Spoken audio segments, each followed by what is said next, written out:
Good morning, good morning, good morning, LinkedIn Live. How are you doing? Confession, this is actually a slight pre-record. So for me, it's Thursday morning because I'm traveling tomorrow. I'm doing a little bit of a digital nomad thing for July. So I'm going to be joining you from elsewhere. So I'm recording this on Thursday, but I'm continuing my conversation from last week, which is about belonging and the things that create belonging. So top of the list, as I said last week, is fairness. Second on the list is respect. And some of you, I sometimes get people contact me and say, do I do dignity and respect training? And often that has come about because something has happened in the workplace. And I get a lot of calls like that. I get somebody on the phone, something's happened, somebody said something, somebody's done something. And so we have dignity and respect training, which is out there, which is part of belonging. Because obviously, if you feel as though you are not respected in the workplace, particularly if you feel it's attached to your identity or an element of your identity, you're less likely to feel as though you belong. So respect is a key one in terms of creating belonging. So something that I want to talk about is bullying, banter, and how all of that plays into people obviously feeling, victimized, but also disrespected. In particular, the problem with banter. I'm going to try to keep this to just 20 minutes, as I always say. So what I'm going to cover today really quickly is what is bullying. So what is the definition of bullying? Those of you, if you know, in terms of there is actually there's no legal definition of bullying per se, because bullying in and of itself is not actually legal, but we'll talk about that in a minute. What is banter? Now, banter, if you're from the UK, you will be really used to the term banter. I think some other countries use it as well. Banter is a big part of the UK workplace culture, and the definition is kind of like playful teasing, but we'll get into some of the problems with banter. And then I'm going to leave you with useful tips.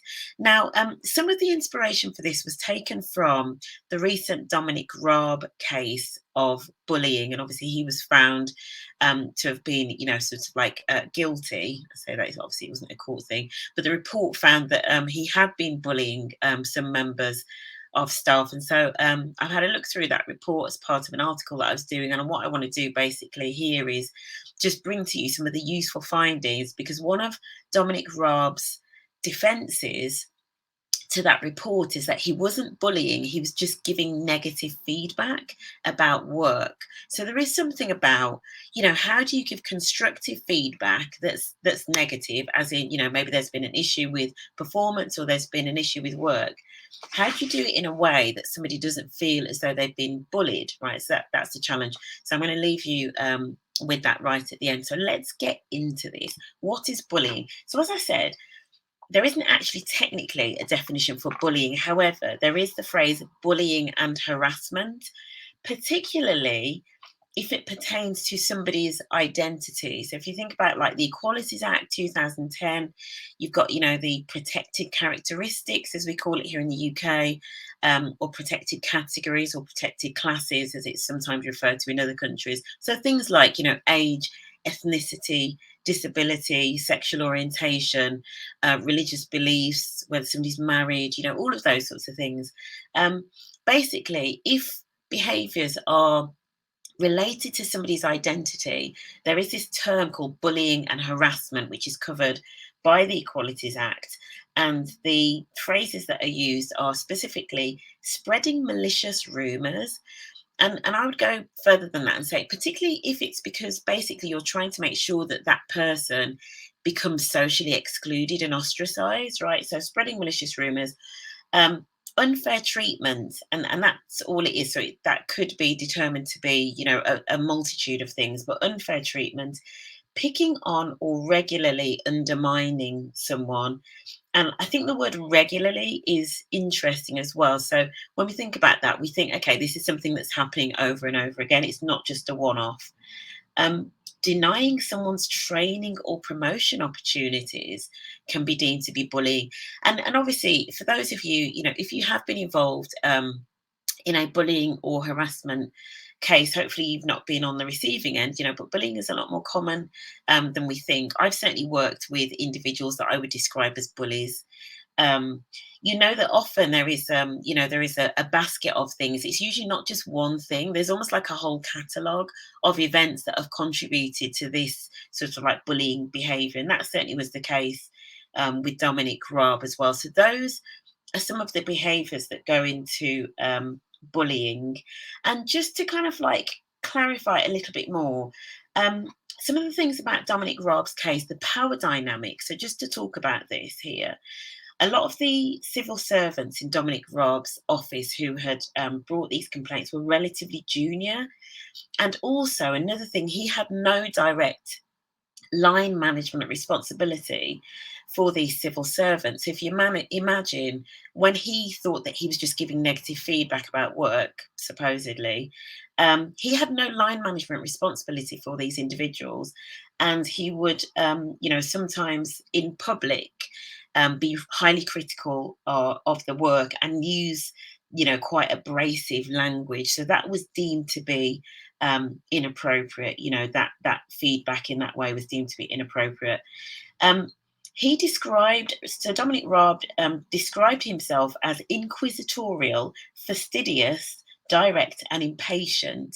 So if you kind of combine all of those things, a lot of leaders and managers can be direct and impatient sometimes.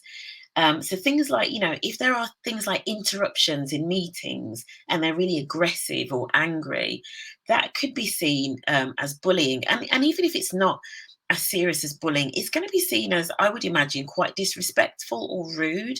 So again, in terms of thinking about belonging and making people feel belonging and feel as though their voices can be heard, you've got to be really careful in terms of those sorts of styles, particularly in things like meetings and in public forums.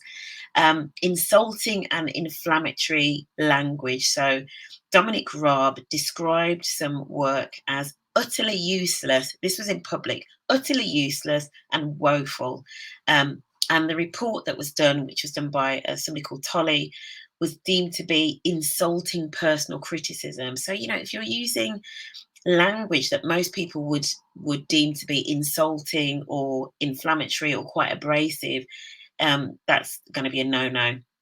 The other thing is physical gestures. Now, I used to work for somebody who sometimes used to talk about taking a time out, and he used to do this. I think we need to take a time out. And to be honest, it was kind of okay. I think some people sometimes slightly took offence. But things like, so Dominic Raab would occasionally bang on the table and hold out a hand or a finger to indicate that someone should stop speaking. So, like when somebody's speaking and somebody goes, like that. Yeah, not good. So physical gestures can be seen as intimidating and offensive. And then, the other thing I would say, repetition and reputation, in the definition there, it's got regularly undermining someone. So what's really interesting, Dominic Raab had a reputation. There were lots of stories about the behaviours, etc. And sometimes that is a good signal that somebody's behaviour is problematic. Let's talk about banter. As I said this week in a workshop on Monday, I am not the banter police. However, banter can be so problematic. So, where to start with banter? The official definition, and if you Google it, which is quite interesting in itself, it'll come up with words like playful teasing, sort of mocking somebody in a sort of like playful, sort of gentle way. Um, I would say as well, I think as part of UK work culture, I think it's sometimes used as social bonding, so that there are these almost like slight positive aspects to it. It should be reciprocal, I would say, for it to probably be healthier. It should be reciprocal, so it should probably be both ways. However, the risks, there's not even long enough, to be honest, just on this one session to go into some of the challenges with banter. However, some of the things that I often talk about, again, that power dynamic. So you've got to be really careful. If the person that's, sort of doing the banter, as in there's somebody on the receiving end of the teasing, right? The person that's doing the banter is more senior, particularly if they're incredibly senior, senior leadership, director level, etc. You've got to be really careful that the person on the receiving end really is finding it funny, or actually are they just laughing because a really senior person has said something and they feel obliged to laugh, because that happens a lot in organizations. I had somebody that used to talk about, he had a term called the management guffaw, which was around how much people would laugh depending on the seniority of the individual that made the joke, right? So you've got to be really careful with the power dynamic when it comes to banter, because people that are more junior in the organization may feel pressure to laugh and go along with banter when actually, what's being said actually might be quite stinging and quite hurtful. The other things with banter, be really careful with banter that's around, again, one of those protected characteristics, because that really, for some people, it really goes to the heart of their identity. So being really careful about that, being really careful about picking on something where it's what I would call an out group characteristic. So if you've got a team and the team's quite homogenous and somebody joins the team and there's something about them that's quite different, it might be that they're a vegan or whatever it be, and you're constantly picking on that thing, it doesn't create belonging. If you think about, we're talking about belonging, how is that going to create a sense of belonging, apart from the fact that they might feel like part of the team because you're now bantering with them, but it's kind of tenuous as an excuse. And the other thing, actually, the other lesson that I always talk about, if, for example, somebody feels uncomfortable with what's being said and they raise it, and there is a defense of it's just banter, you know that there's a problem. Okay, you know that there's a problem. It should not be used as a defence. The Azim Rafiq and Yorkshire Cricket Club, I think, taught us that, if nothing else. So those are just some of the risks around banter. As I say, I could literally do a whole session on banter. Oh, one final one before I go. Actually, one of the problems with banter, because it involves humour, and this is part of the reason, as some people know, I'm always nervous when it comes to comedians at corporate events, because often what humor often does is it makes some of the things that would normally be socially unacceptable to talk about, it kind of tries to excuse or normalize them because humor is involved. And that's often why you hear the phrase, it's only a joke, right? Because often um, we're trying to normalize or make things okay that wouldn't ordinarily be okay if they were said in a serious way. So things like, stereotypes and discrimination and prejudice and all of those sorts of things suddenly can become normalized just because humor is involved. And that is one of the problems with banter. As I said, I am not the banter police, but you have to be incredibly careful with banter. Um, Final slide then. So some useful tips, just in terms of how can you monitor this within your organization to make sure that it's not a problem in terms of belonging, and it's not getting in the way. It's not a barrier to belonging, basically. So useful tips, employee survey data. I sometimes say the devil is in the detail with this one. So, if you're asking questions around things like, do I feel respected? Do I feel like I belong?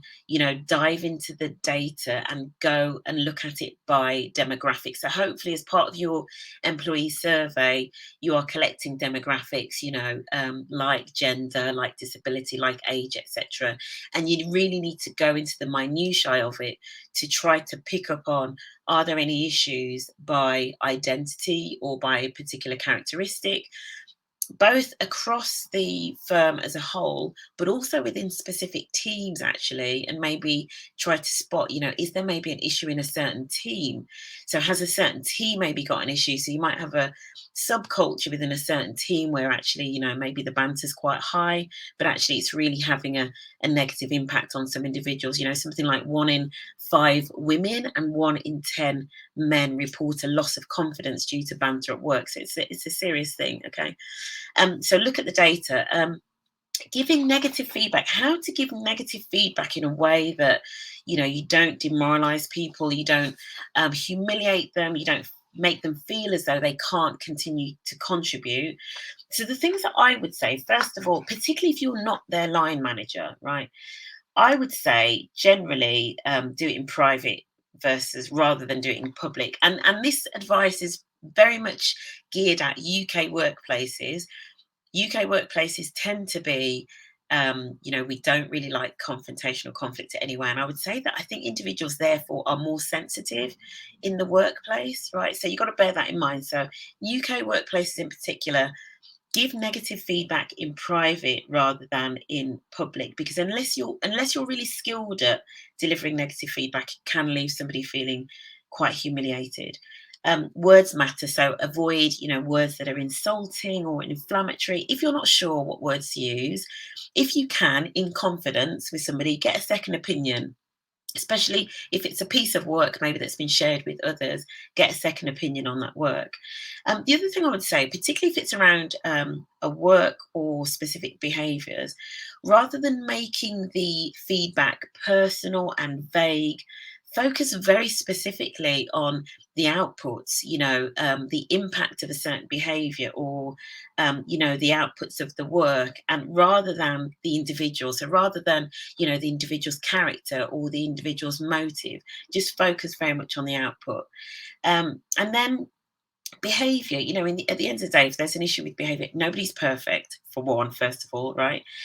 So behaviors, we only need to really be addressing them if they're getting in the way of performance, or if that individual has said, please, can you give me feedback about these behaviors, right? There are frameworks. There's one called the Situation Behavior Impact Framework that you could possibly use, and structure the whole conversation around that, and give the person the heads up that that's the framework that you're going to use. The last one about negative feedback is avoid threats. This is something that Dominic Raab did, apparently. He would use vague threats to intimidate employees. And all that does basically is creates a climate of fear, especially if you're not the person's line manager. There are other tools, obviously, to deal with negative feedback, which I won't go into. To deal with feedback more generally, things like 360 tools, etc. Banter, tips around banter. Be very careful of the power dynamic. That's probably the first one. But one of the most important ones that I always share with people is you really need to build connections with people before you banter with them. So you need to get to know them really well. If you don't know them, you need to be really careful. The other one that I would share with you is, I would say, in terms of the spirit of allyship, which we're going into, always check in with the individual that's on the receiving end, just to see whether they're okay. So maybe check in with them in private, even if they kind of say, oh yeah, it's fine, it's fine. At least you've spoken up, and they know that should it become a problem, you're probably the person that they then feel that they can go to. They know that they've got an ally, they know that somebody's paying attention to what's going on. So that's the other thing. And then my final tip around all of these sorts of behaviors, bullying, banter, etc., is allyship. Having that courage to speak up. It is difficult, particularly in cultures, like the UK sort of British culture, where we're not very direct. We don't like having difficult conversations. Something as straightforward. If you need to take somebody to one side to, sort of like check in on something, or to call something out, just saying to somebody, "If you got 5 minutes," is a good way of signaling that there might be a difficult conversation coming. And you can also say, I need to have a conversation with you, but it might feel slightly awkward, for one or both of us. And that's one of the ways that you can speak up if you think that there might be some of these behaviors at play in your workplace. So that's it, really. That's just my a few sort of like words, few tips around how to create belonging through avoiding bullying and avoiding banter that crosses a line. If you've got any comments or any questions, I will do my best to answer the comments, or please drop me a DM. Or if it's something, particularly if it's something that either you personally are struggling with, or you're struggling with in your teams, in your workplace, and you want some help with that, then just reach out to me. But that is it. I will see you again next Friday with Rebecca Howard, where I'm talking about diversity in procurement. So if you're a procurement specialist, or it's something that you are interested in, please do join into that. Rebecca is an amazing thought leader in this space. Really looking forward to that conversation. Take care, guys. Go with grace.